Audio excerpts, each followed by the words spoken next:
Bonjour à toutes et à tous. Merci beaucoup d'être avec nous si vous nous rejoignez à l'instant. Comme convenu, comme promis, on va retrouver tout de suite Valérie Gastaldi pour les produits de bourse. Bonjour Valérie. Bonjour Louis-Antoine. Bonjour, je vous remercie beaucoup d'être avec nous ce matin. Je rappelle que vous êtes stratégiste et associé chez le cabinet d'analyse technique Day by Day. Et Valérie, le CAC qui semble stressé par l'inflation américaine et l'approche des résultats d'entreprise. Oui, écoutez, on avait eu un verre à moitié vide, à moitié plein sur l'inflation hier, parce qu'en fait, au moment où l'inflation a été publiée, les marchés ont plutôt rebondi sur les actions et de même sur les obligations. L'inflation hors énergie alimentation était 0,1 point plus bas que ce qui était anticipé. C'est pas beaucoup, parce que c'était 6,4 au lieu de 6,5 pour une inflation totale à 8,5. Mais enfin, les marchés ont plutôt apprécié. Après, ça s'est un petit peu effrité pendant le reste de la séance. Difficile de dire où on en est. En tout cas, on suit notre plan. Que je vous avais exposé il y a 2 semaines, c'est qu'on a eu une reprise relativement forte qui s'est arrêtée sur 62% de la baisse liée depuis le début de l'année. Et là, la consolidation qu'on vient d'avoir au cours des derniers 10 jours à peu près, elle s'arrête sur 38% de retracement de toute la hausse. Donc en fait, pour le moment, on a toujours, et le gap haussier qu'on avait ouvert il y a maintenant un petit peu moins d'un mois, reste ouvert. Donc tout ça, c'est pas non plus super négatif à court terme. Tant qu'on reste au-dessus de 6400, en gros, c'est acceptable. C'est tiraillé, comme vous dites, mais c'est pas perdu.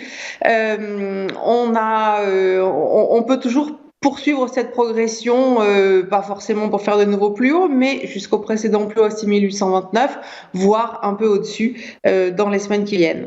Et alors, comment profiter de cette probable hausse et avec quelle valeur, Valérie ? Oui, alors ça c'est pas facile en ce moment le choix des valeurs parce que ça part un petit peu dans tous les sens. On s'est porté sur ArcelorMittal. Pourquoi? Parce qu'en fait ça fait 9 mois en gros qu'elle est en consolidation. Cette consolidation, elle est assez logique parce que vous voyez que depuis 2012 environ, on est sous une résistance, disons à 30 euros, qui a été testée à de très nombreuses reprises. En fait, c'est cette résistance. Elle est très vieille, donc elle n'est pas très précise. C'est cette résistance qui a interrompu la hausse d'ArcelorMittal depuis longtemps.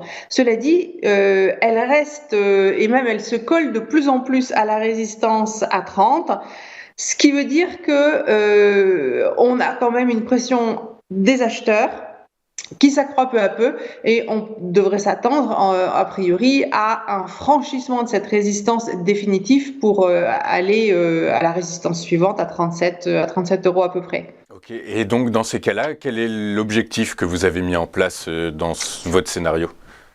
Alors, on peut opérer sur différents horizons de temps, mais les produits de bourse sont mieux adaptés en général aux anticipations de court terme. Donc, on ne va pas attendre qu'Arcelor monte à 37 euros.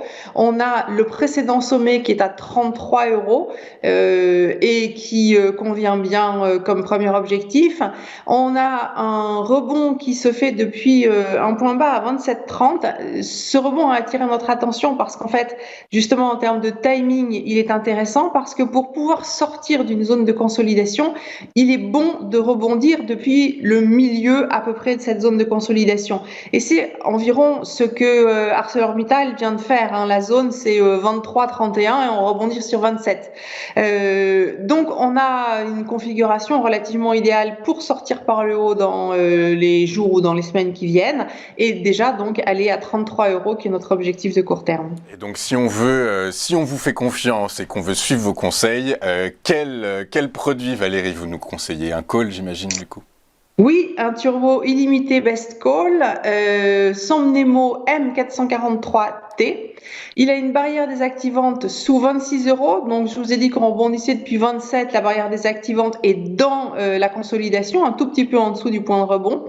Enfin, un tout petit peu, 1 €, ça fait quand même 4% sur ArcelorMittal. Voilà, donc le Nemo, il a un levier de 8,6 à peu près.